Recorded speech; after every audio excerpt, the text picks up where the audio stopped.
नमस्कार विद्यार्थी मित्रांनो, स्टेशनरी वेव्ज हा जो टॉपिक आपण बघत आहोत तो त्याची आपण मागच्या वेळेस प्रॉपर्टीज कॅरेक्टरिस्टिक्सचा अभ्यास केला. आता आपण त्या स्टेशनरी वेव्हचं जे इक्वेशन आहे मॅथमॅटिकल ॲनालिटिकल ट्रीटमेंट ते आपण आज बघणार आहोत. हा अतिशय महत्त्वाचा प्रश्न आहे. 4 मार्कासाठी हा बोर्डाच्या परीक्षेत अनेक वेळा विचारलेला आहे आणि त्याच्यावर अनेक वेगवेगळ्या प्रकारचे प्रश्न परीक्षेत येत असतात. त्यामुळं या प्रश्नाचा आपण जरा चांगल्या पद्धतीनेच अभ्यास करूया. तर इथे तुम्हाला मी नोट्समध्ये पहिला प्रश्न घेतलेला आहे, व्हॉट आर स्टेशनरी वेव्ज. तर याचं उत्तर ऑलरेडी आपण बघितलेलं आहे. When two identical progressive waves travelling along same path but opposite in directions interfere with each other then the resultant wave formed is called as stationary wave. जेव्हा दोन waves एकाच मार्गाने पण विरुद्ध दिशेनं एकमेकांमध्ये मिक्स होतात आणि त्यानंतर जी वेव्ह तयार होते त्याला आपण स्टेशनरी वेव्ह असं आपण म्हटलेलं आहे. आता या स्टेशनरी वेव्हचं जे इक्वेशन आहे मॅथमॅटिकल इक्वेशन त्याचा आपल्याला अभ्यास करायचा आहे. हा तो प्रश्न आहे पहा, explain the formation of stationary waves by analytical method. ह्याच प्रश्नावर अनेक वेगवेगळे प्रश्न ह्याला असू शकतात. उत्तर तेच असतं पण विचारण्याची पद्धत वेगवेगळी. जसं आपण ऑसिलेशन्स या चॅप्टरमध्ये कॉम्पोजिशन ऑफ 2 SHMचा अभ्यास केला मॅथमॅटिकली ॲनालिटिकली. 2 इक्वेशन्स घ्यायचे SHMचे आणि ते ॲड करायचे, मग resultant wave trigonometric relations use करून फायनल इक्वेशन तयार करायचं आणि मग त्याच्यावरून पुढचा अभ्यास करायचा. अशाच प्रकारचा अभ्यास आपण या स्टेशनरी वेव्ह या टॉपिकचा आपण करणार आहोत. तर चला तर मग सुरू करूया आपण analytical treatment for the formation of stationary waves. आपल्याला 2 simple harmonic progressive waves equations घ्यायचे आहेत. Do you know the equation of simple harmonic progressive wave which is travelling in the positive direction of X axis? y is equals to a sin 2 pi t upon t minus x upon lambda. This is the equation of a simple harmonic progressive wave which is traveling in positive direction of x axis. Let us call this as equation number 1. 2 identical progressive waves विरुद्ध दिशेने जाणारे पाहिजेत. So what is the equation of another wave which is travelling in the negative direction of X axis? काय बदल करायचा? इथं फक्त मायनसचं प्लस करायचं. y is equals to a sin 2 pi t by t plus x upon lambda. So this is the equation of simple harmonic progressive wave which is traveling in the negative direction of x axis. तर हे 2 waves mix करणार आहोत आणि त्या ठिकाणी आपल्याला resultant displacement म्हणजे तिथं जे रिझल्टंट वेव्ह जी मिळणार आहे त्याचं इक्वेशन करण्यासाठी हे आपल्याला ॲड करावं लागणार. According to the principle of superposition of wave the resultant displacement is given by y1 plus y2.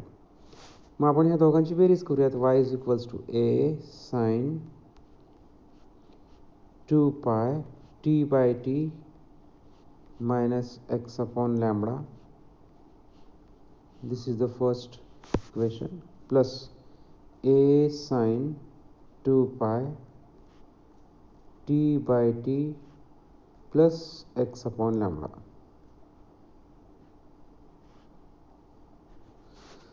आता याच्यामध्ये काय काय कॉमन निघतं आपण बघूया. हे पहा, इथं कॉमन निघणारा फॅक्टर जो आहे तो आहे हा a आणि हा a. बाकी काहीच कॉमन निघत नाही. Therefore y is equals to a common. आता इथे मी असं कर्ली ब्रॅकेट घेतो. Sign 2 pi t by t minus X upon lambda plus sine 2 pi t by t plus x upon lambda bracket close. So a is taken common. हा जो bracket जो आहे curly bracket त्यामध्ये इथं हे sign आणि हा पूर्ण ब्रॅकेट प्लस साइन हा ब्रॅकेट. आपल्याकडे ट्रिग्नॉमेट्रीमध्ये रिलेशन आहे पहा, sine C plus sine D. काय बरं ते trigonometric relation? Sine C plus sine D is equals to 2 sine C plus D upon 2 into cos C minus D upon 2. मग आपण आता इथं काय करूया, हा जो पूर्ण स्क्वेअर ब्रॅकेट जो दिसतो हा एवढा, याला आपण सी म्हणूया, आणि हा एवढा जो ब्रॅकेट दिसतो त्याला आपण डी म्हणूया. म्हणजे sine C plus sine D असं ते रिलेशन यूज करूया आणि आपण सोडूया. ओके. तर आता पुढच्या स्टेपमध्ये काय येतं पहा. तो फॉर्म्युला मी आधी लिहितो. साइन सी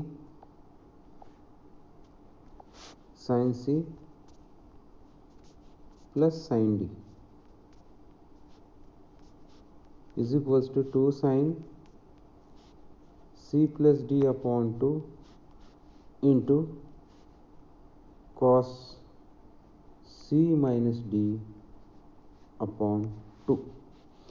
मग आपलं जे इक्वेशन आलेलं होतं आत्ता ते काय आलं होतं, y is equals to A sign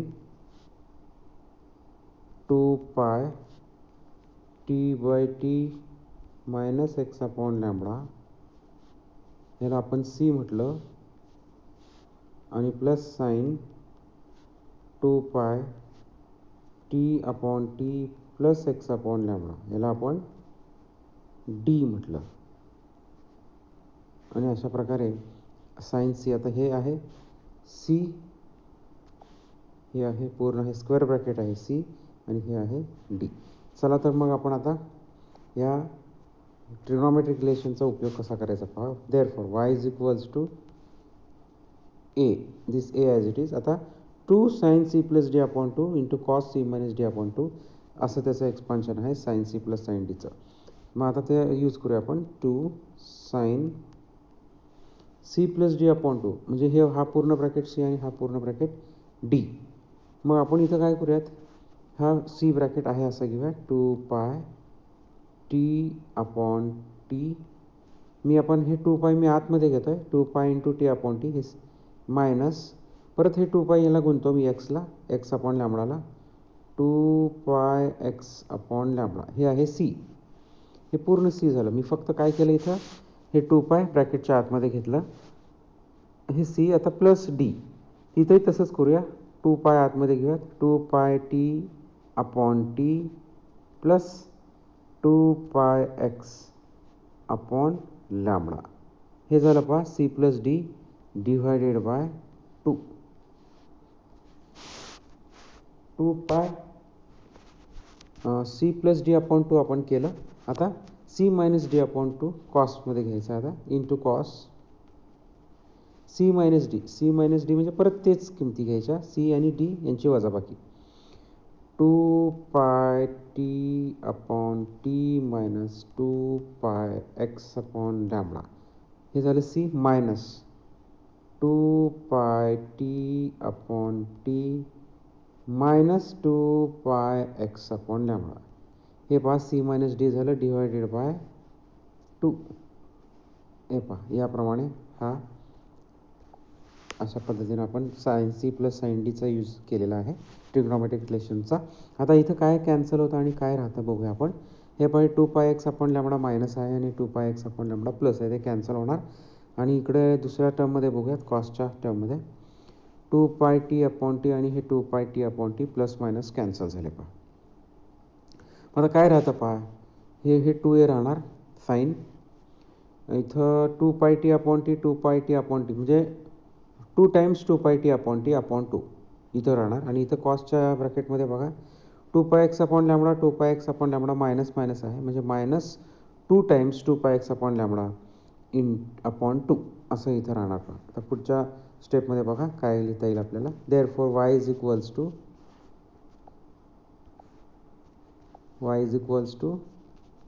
2a sine 2 times 2 pi X 2 pi T upon T divided by 2 into cos 2 times 2 pi X upon lambda divided by two असं आलेलं आहे पहा. मग आता इथं आपण हे 2 आणि हे 2 कॅन्सल, हे 2 आणि हे 2 कॅन्सल. हां, इथे एक राहिला पहा पॉईंट सांगायचा. कुठला पॉईंट राहिला बघा, इथं कॉस जे आहे इथं मायनस चिन्ह आहे कॉसच्या इथं, कारण -2πx/λ -2πx/λ -2 टाइम्स 2πx/λ असं येणार आहे. हे मायनस चिन्ह तिथं आहे. मग आता पुढच्या स्टेपमध्ये काय येतं पहा. Therefore y is equals to 2a sin 2 pi t upon t into cos, इथं काय येणार -2πx/λ. आपल्याला ट्रिग्नॉमेट्रीमध्ये एक रिलेशन माहिती आहे. कुठलं relation? Cos of minus theta is equals to cos of theta. Therefore y is equals to काय येईल आपल्याला? y is equals to 2a sin 2 pi t upon t into cos 2 pi x/λ. आता हे जे equation आहे, या इक्वेशनमध्ये आपण जसं कंपोजिशन ऑफ 2 SHMs या टॉपिकमध्ये आणि परवा आपण ते बघितलेलं resultant amplitude due to superposition of 2 waves, तिथं जसं केलं तसंच आपण इथेही करूया. काय करायचं आहे पहा, हे 2a आणि हे कॉस ही जी टर्म आहे ह्याला आपण कॅपिटल ए असं सबस्टिट्यूट करूया. 2a into cos of 2πx/λ ह्याला काय सबस्टिट्यूट करायचं? Capital A, big A. आणि मग पुढे काय येतं पहा. So let us put this value. पुढच्या स्टेपमध्ये बघा, आपली आत्ताची स्टेप काय होती? y is equals to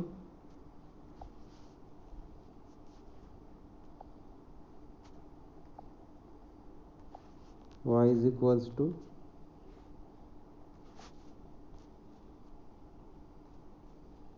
2a sin 2 pi t upon t into cos 2 pi x/λ. इथं आपण काय करायचं आहे? हे 2a आणि हे कॉस ज्याला काय सबस्टिट्यूट करायचं? A. Put capital A is equals to 2a cos 2 pi x/λ. याला आपण नंबर 3 म्हणूया. 1 नंबर 2 नंबर ते इक्वेशन झाले. आता हे 3 नंबर ए ची व्हॅल्यू आहे, capital A. Therefore y is equals to काय येतं पहा, a sin 2 pi t upon t अशा प्रकारचं इक्वेशन आलं पहा. This is the resultant equation of resultant wave due to superposition of 2 waves, 2 identical progressive waves which are traveling in opposite directions and interfere with each other. तर हे resultant वेव्हचं equation जर तुम्ही नीट पाहिलं तर त्या रिझल्टंट वेव्हच्या इक्वेशनमध्ये आपल्याला काय काय लक्षात येतं पहा.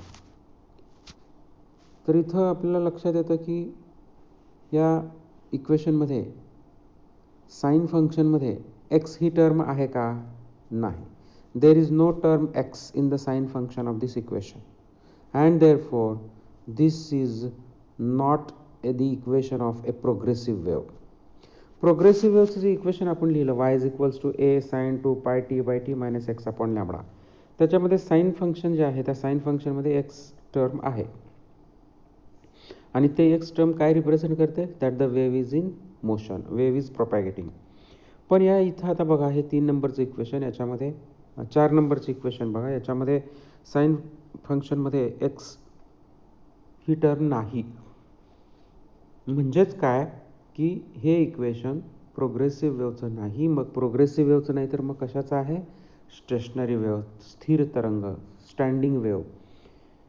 Because there is no term x in the sine function of this equation, so this is the equation of a standing wave, stationary wave.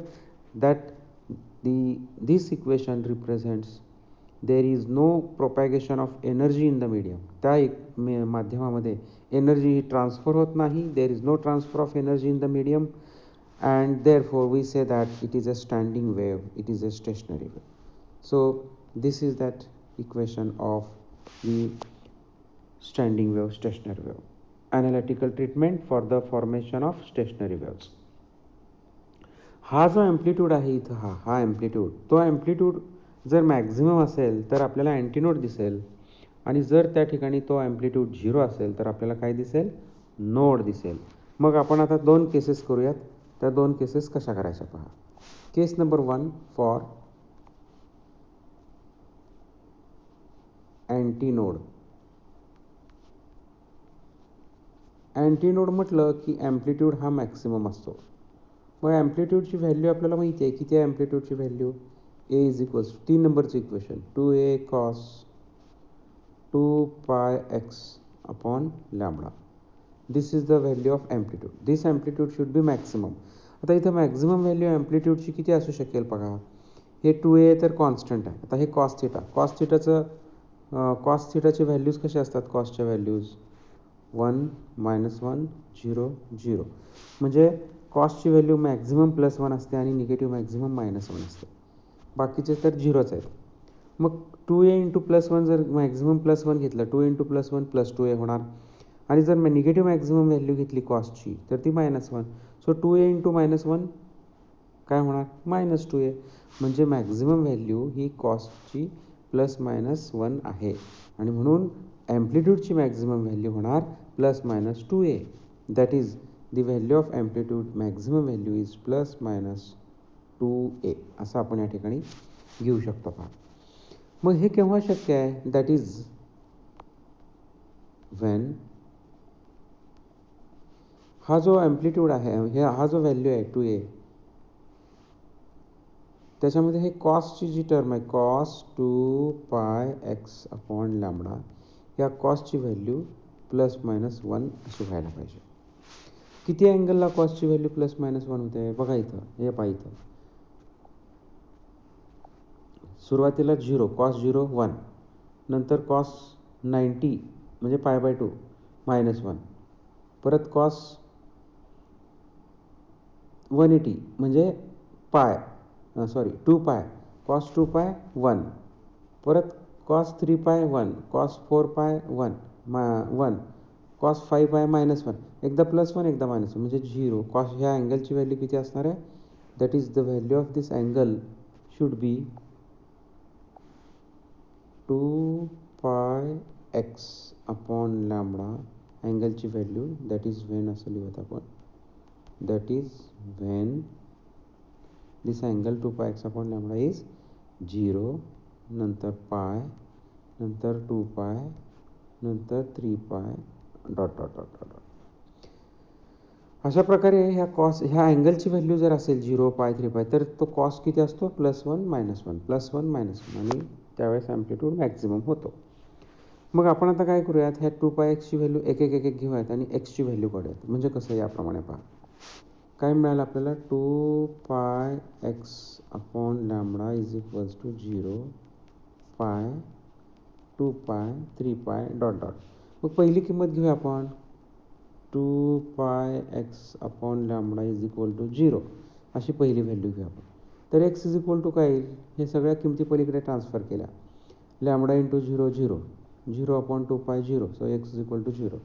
मग इथं आपल्याला लिहिता येईल पहा. That is when x is equals to पहिली किंमत घेतल्यावर 0. नंतर आता दुसरी किंमत घेऊया. दुसरी किंमत कुठली? पाय. समजा मी इथं 0च्या जागी पाय घेतलं, इथं पाय, तर काय होईल पहा. हे पाय कॅन्सल, आणि x इज इक्वल्स टू हे लॅम्बडा उजवीकडे घेतलं लॅम्बडा, आणि हे 2 डिनॉमिनेटरमध्ये, म्हणजे इथं काय येणार? Lambda upon 2. म्हणजे दुसरी किंमत काय झाली इथं? Lambda upon 2. आणि 2π जर घेतलं तर इथे 2π घेतला आपण तर 2 कॅन्सल होईल, पाय कॅन्सल होईल, x is equal to lambda. म्हणजे तिसरी किंमत लॅम्बडा, 0 लॅम्बडा, अर्धा लॅम्बडा, पूर्ण लॅम्बडा, नंतर दीड लॅम्बडा म्हणजे 3 λ/2. अशा किमती इथे येत जाणार पहा आपल्याला. म्हणजे या वेगवेगळ्या किमती ज्या दिसतात एक्सच्या 0 λ/2 लॅम्बडा 3 λ/2, ह्या डिस्टन्सेसला, एक्स म्हणजे काय? डिस्टन्स. या डिस्टन्सेसला आपल्याला काय मिळणार आहे? Antinode. At these distances we get अँटीनोड्स.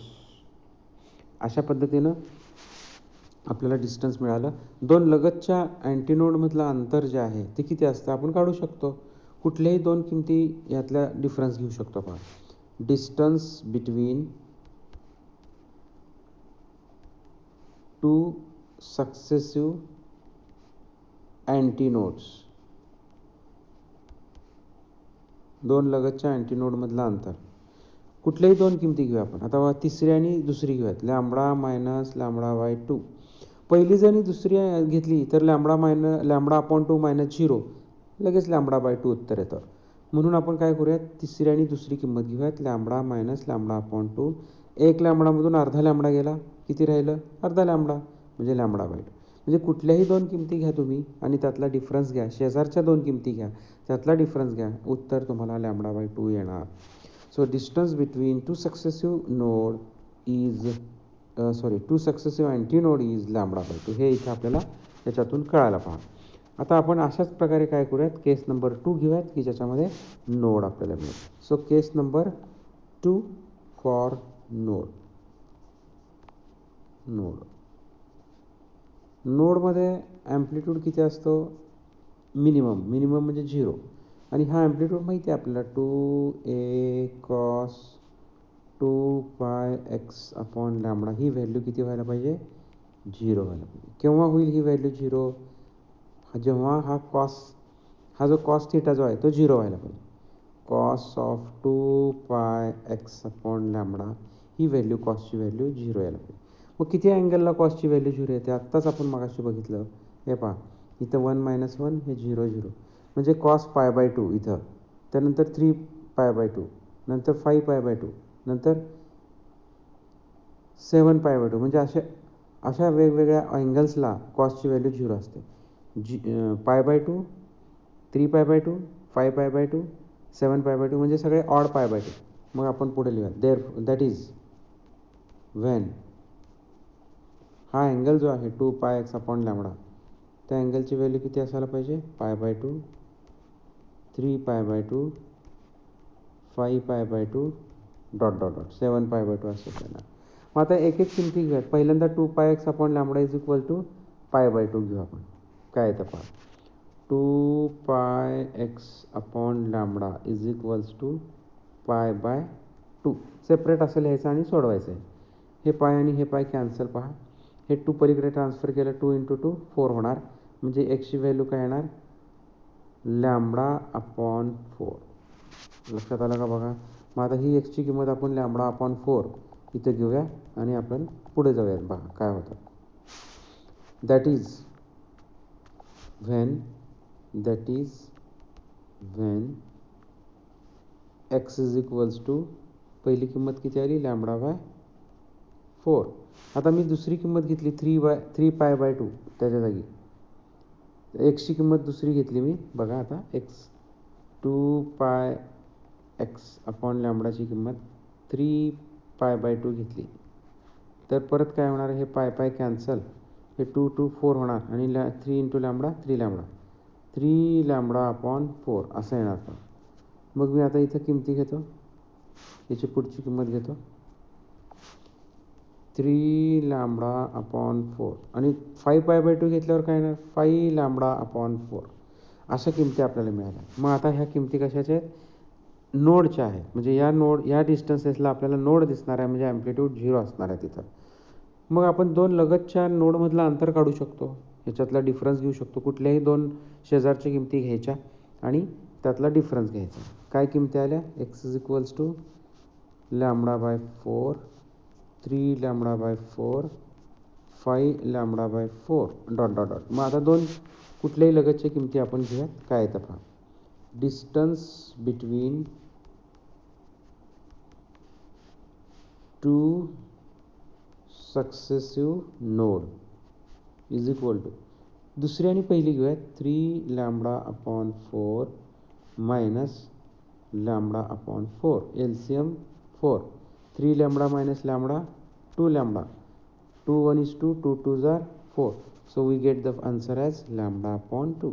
म्हणजे आपल्याला बघा, दोन लगतच्या नोडमधलं अंतर लॅम्बडा बाय 2 मिळालं. दोन लगतच्या अँटीनोडमधलं अंतर देखील लॅम्बडा बाय 2च आहे. म्हणजे दोन लगतच्या नोडमधलं आणि दोन लगतच्या अँटीनोडमधलं अंतर सेम आहे आणि ते किती आहे λ/2. म्हणून आपण या ठिकाणी असं म्हणूया as the distance between two successive nodes and two successive antinodes is same, that is λ/2, hence nodes and antinodes are equally spaced. असं आपण या ठिकाणी निष्कर्ष म्हणजे कन्क्लुजन असं आपण काढू शकतो. आता हे जे डिस्टन्स एक्सच्या जे किमती इथे दिसत आहेत हे एक्सच्या किमती कशाच्या आहेत नोडच्या आहेत. अशाच पद्धतीनं आपण मगाशी एक्सच्या किमती ज्या काढल्या कशाच्या अँटीनोडच्या त्या किमती काय आहेत बघा बरं इथं म्हणजे आपण त्या जर घेतल्या ह्या नोडच्या आहेत हे नोड आणि अँटीनोडच्या एक्सच्या किमती काय आल्या होत्या 0 त्यानंतर λ/2 त्यानंतर 3λ/2 ... हे सगळ्या किमती कशाच्या आहेत अँटीनोड ह्या नोडच्या आणि ह्या अँटीनोडच्या. मग आपल्याला जर समजा distance between node and next antinode node आणि अँटीनोड याच्यातलं अंतर जर काढायचं असेल तर आपण इकडचं पहिलं रिडिंग समजा नोडचं घेतलं तर इकडचं अँटीनोडचं पहिलं रिडिंग घ्यावं लागेल. इकडचं नोडचं दुसरं घेतलं तर इकडचं दुसरंच घ्यावं लागेल. असं डिफरन्स जर घेतला आपण तर आपल्याला नोड आणि नेक्स्ट अँटीनोडमधलं अंतर मिळेल. बघा आता कसं मिळतं पहा आपण दोन्हीकडच्या दुसऱ्या किमती घेऊयात म्हणजे 3λ/4 मायनस λ/2 काय येतं पहा. आता 4 2 8 ह्यांचं सरळ डिनॉमिनेटरमध्ये दोन किमती त्यांचा गुणाकार केला. आता क्रॉस मल्टिप्लिकेशन करूया 3 2 6λ आणि हे 4λ म्हणजे 2λ/8 2 1 is 2 2 4 8 म्हणजे आन्सर काय आलं λ/4. म्हणजे ह्याच्यावरून आपल्याला काय कळलं distance between node and next antinode is λ/4. हे देखील आपलं या ठिकाणी आपण सिद्ध करू शकतो पहा. तर अशा प्रकारे इथं अनेक वेगवेगळे प्रश्न कसे असतात आणि उत्तर कसे कसे लिहायचे हे आता मी तुम्हाला सांगतो नोट्सच्या माध्यमातून. बघा हा पहा इथे एक प्रश्न आहे. या प्रश्नामध्ये म्हटलेलं आहे explain the formation of stationary waves by analytical method. Analytical method म्हणजे मॅथमॅटिकल मेथड म्हणजे मॅथमॅटिकली आपण काय करायचं आहे स्टेशनरी वेव्हचं इक्वेशन कसं तयार होतं हे सांगायचं आहे. तर हे y1 हे y2 दोन इक्वेशन्स आणि मग ते दोन्ही ॲड करायचे आणि हे sin c plus sin d trigonometric relation use करून हे सोडवायचं तर आपल्याला अशा प्रकारचं इक्वेशन मिळतं पहा. आता इथं फक्त काय केलं कॉसची जी टी टर्म आहे त्याला इथं आर घेतलं आहे आणि मी मगाशी आत्ता एक्सप्लेन करताना ए घेतलं होतं. तुम्ही ए सुद्धा घेऊ शकता कॅपिटल ए सुद्धा घेऊ शकता किंवा कॅपिटल आर सुद्धा घेतलं तरी चालेल नो प्रॉब्लेम. तर हे इक्वेशन स्टेशनरी वेव्हचं आहे कारण तिथं एक्स टर्म नाही हे सगळं इथं आपण एक्सप्लेन केलं पहा. There is no term x in this equation so therefore it is the equation of a stationary wave or standing wave. नंतर मग आपण या ठिकाणी केस नंबर 1 फॉर अँटीनोड आत्ता सांगितल्याप्रमाणे आणि केस नंबर 2 इथं आपण हे distance between two successive antinode पण काढलं. नंतर केस नंबर 2 नोडसाठी आणि मग ते एक्सच्या किमती काढल्या अशा प्रकारे आणि तिथं देखील दोन लगतच्या नोडमधलं अंतर काढलं λ/2. मग दोन लगतच्या नोड आणि त्याच्या पुढच्या अँटीनोडमधलं अंतर याप्रमाणे काढलं λ/4. तर हे असं आन्सर जे आहे हे आन्सर एवढं लिहायची या प्रश्नाला गरज नाही कारण formation of stationary waves by analytical method असं विचारलं आहे. म्हणजे तुम्ही इथं याचं आन्सर इथंपर्यंतच लिहायचं. हे केस 1 आणि केस 2 हे लिहायची गरज नाही. फक्त हे 3 नंबरचं इक्वेशन आहे इथंपर्यंतच लिहायचं आहे. ओके. आता तोच प्रश्न अजून वेगळ्या पद्धतीनं बघा काय लिहिलं आहे what are stationary waves show that the distance between two successive nodes or antinodes is λ/2. इथं मात्र काय करायचं आहे ते पूर्ण हेच आन्सर लिहायचं आहे 3 नंबरपर्यंत आणि त्यानंतर केस 1 आणि केस 2 दोन्ही लिहायचे आहेत आणि केस 1मधून तुम्हाला दोन लगतच्या अँटीनोडमधलं अंतर मिळेल आणि केस 2मध्ये दोन लगतच्या नोडमधलं अंतर मिळेल आणि ते डिस्टन्स सेम आहे आणि म्हणून इथं हे कन्क्लुजन लिहायचं the nodes and antinodes distance between two successive nodes and antinodes is λ/2. अजून एक प्रश्न बघा तोच कसा असू शकतो वेगळ्या पद्धतीनं explain the formation of stationary waves by analytical method what are nodes and antinodes show that the nodes and antinodes are equally spaced. तर इथं आता stationary wave formation of stationary वेव्हचं ते सुरुवातीचं जे आपण बघितलं हे 1 नंबरचं इक्वेशन हे 2 नंबरचं इक्वेशन वगैरे आणि मग ते ॲडिशन करून आपण सोडवलं तर इथंपर्यंत आपण तेच लिहायचं आहे. त्यानंतर